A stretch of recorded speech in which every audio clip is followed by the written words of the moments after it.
Қайырлы күн, каналыма қош келдіңіздер. Бүгін сіздермен бірге барлығын тек қана турап, ешқандай ет тартқыштың көмегінсіз осылана банкаға ғана сала салатын өте дәмді күздік салат дайындайтын боламыз. Құрамына мүлдем 1-1 грамм су қосылмайтын көкөністердің өзінің осында суы бөлінетін салат жасаймыз. Міндетті түрде видеоны соңына дейін қарап, каналыма тіркеліп, жанындағы қоңырауша белгісін басуды ұмытпаңыз. Сонда каналымдағы жаңа рецепті ең бірінші болып көретін боласыздар. Қажет заттар: ең бірінші орамжапырақ, оның жартысын аласыздар. Менде орташа келген орамжапырақ, болгар бұрышы осындай қызғылт түсінен аласыздар.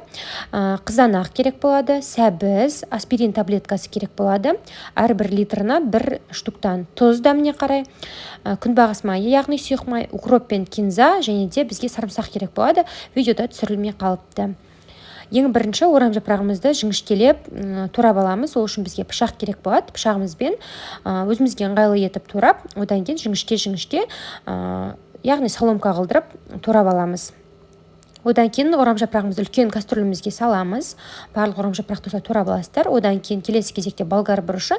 Менде барлығы қызыл, тек қана ішінде бір данасы ғана жасыл болып қалыпты. Бірақ та сіздер тек қана қызыл түсін қолдансаңыздар болады. Оны да осылай жіңішкелеп соломка қылдырып турап аламыз. Болгар бұрышында толық дәміне турап алдық. Енді қазір орамжапырағымыздың үстіне кастрюлемізге саламыз. Келесі кезекте қызанағымды да алдын ала жуып, шеткі бөліктерін алып тазалап алған болатынмын. Солай тазалап алсаңыздар өздеріңізге ыңғайлы болады. Бұны да біз қазір жіңішкелеу келген соломка ретінде турап аламыз. Сонымен қатар менің каналымда қуырмай пісіретін қыстық салат рецептісі, қайнатпай жасайтын чертополох рецепті және де қияр қосылған қыстық лечо салатының рецептісі бар. Міндетті түрде каналымнан қарап дайындап көріңіздер. Қысқа менімен бірге дайындалсаңыздар болады. Салатқа қажет заттардың барлығын төмендегі описание бөліміне жазып кеттім. Міне осылайынан барлық қызанағымызды турап шықтық. Қызанақты да қазір кастрюлемізге салып аламыз. Келесі кезекте бізде укроп пен кинза жапырағы. Міндетті түрде кинзаны қосуға тырысыңыздар. Сол кезде бізде салатымызға ерекше әдемі дәм беріп тұрады. Оны біз пышағымыздың көмегімен ұсақ-ұсақ қылдырып осылай міне турап аламыз. Оны да біз қазір осы кастрюлеміздің үстіне салып аламыз. Келесі кезекте бізде сәбіз менде 3 дана қолданып жатырмын орташа келген. Сәбізімізді күшіміздің көмегінен осылайынан міне өткізіп аламыз. Қатты үлкен сәбіздер алып керек емес, орташа 3 дана сәбіз алсаңыздар жеткілікті. Міне осындай жұқа соломка болып шықты. Сәбізді де кастрюлемізге салып аламыз. Енді үстіне тұз қосамыз және де күнбағыс майын табада немесе осындай кішкентай кастрюльде қыздырып аламыз. Майымыз қызғанша сарымсағымыз, яғни чесногымызды осылайынан міне дөңгелек етіп турап шығамыз. Тоқтай турап аламыз. Сарымсағымызды, яғни чесногымызды да кастрюлемізге саламыз. Оған дейін біздің майымыз қызыды. Қызып тұрған майымызды үстіне құйып жібереміз. Келесі кезекте біз аспирин таблеткасын қолданамыз. Бізге шамамен 1 литрна 1 дана аспирин таблеткасын қолдану керек болады. Осы таблетканы біз қазір оқтаумен немесе қалайынғалы осылайынан ұнтақтап аласыздар. Барлығын толықтай жақсылап ұнтақтап болғасын кастрюлемізге саламыз. Енді жақсылап тұрып барлық қоспаларымызды араластырамыз.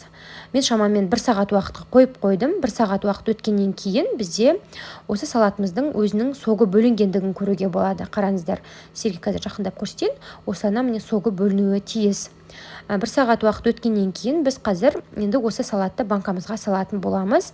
Банкамды мен алдын ала стерилизовать етіп алдым, стерилизация жасадым.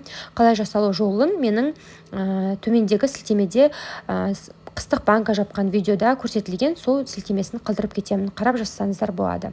Менде толығымен 3 литр салат шықты. Бірінші кесегін барлығын салып аламыз. Одан кейін көкөністердің өзінен бөлінген соғын осылай банкаларға толғанға дейін толтырып құйып шығамыз.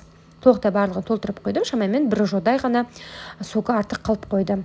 Міне осылайынан болып шықты. Енді қазір бұны ішінің стерилизациясын жасаймыз. Себебі біз ешқандай да қуырмадық.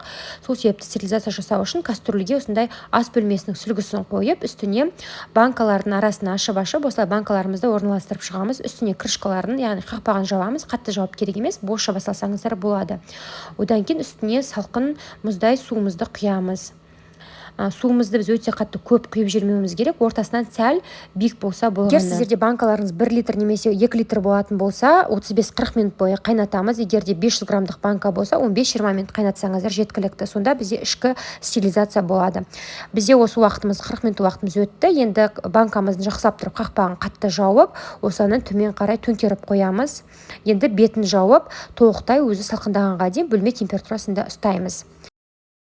міне осымен біздің күздік салатымыз дайын болды. Ешқандай да қуыруды қажет етпейтін өте дәмді, құрамына 1-1 грамм су қосылмайтын, көкөністердің соғы күшті болып бөлініп шығатын салатымыз дайын. Міндетті түрде дайындап көріңіздер, және де видео ұнап жатса каналыма тіркеліп жанындағы қоңырауша белгісін басуды ұмытпаңыздар. Келесі кездескенше.